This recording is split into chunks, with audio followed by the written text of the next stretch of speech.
মধ্যরাতের train. Rail স্টেশনটি শহর থেকে অনেক দূরে, একেবারে নির্জন। স্থানীয় লোকেরা বলে স্টেশনটি অভিশপ্ত। প্রতিদিন রাত ঠিক 1-2টায় সেখানে একটি ট্রেন আসে, তবে সেটি কোনো সাধারণ ট্রেন নয়। এটি মৃতদের ট্রেন। তবে কৌতূহলী কেউ কেউ বিশ্বাস করতে পারে না। আরিফ ছিল এমনই একজন। বন্ধুদের কাছ থেকে শুনে সে এক রাতে স্টেশনে যাওয়ার সিদ্ধান্ত নেয়।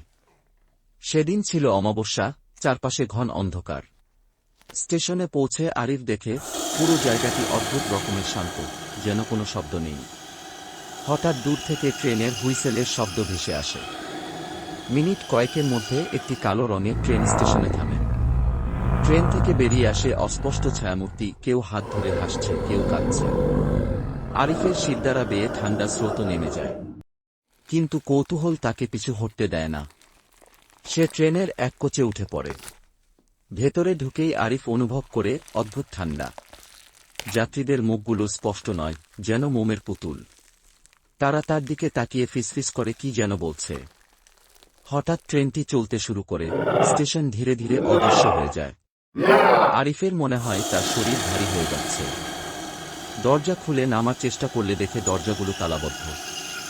যাত্রীদের কেউ একজন ফিসফিস করে বলে, তুমি ভুল জায়গায় এসেছ, কিন্তু এখন আর ফেরা যাবে না। পরদিন সকালে স্টেশনে আরিফের মোবাইল আর জুতা পরে থাকতে দেখা যায়। তাকে আর কখনো খুঁজে পাওয়া যায়নি। স্থানীয়রা জানে সে ট্রেনের যাত্রী হয়ে চিরতরে হারিয়ে গেছে।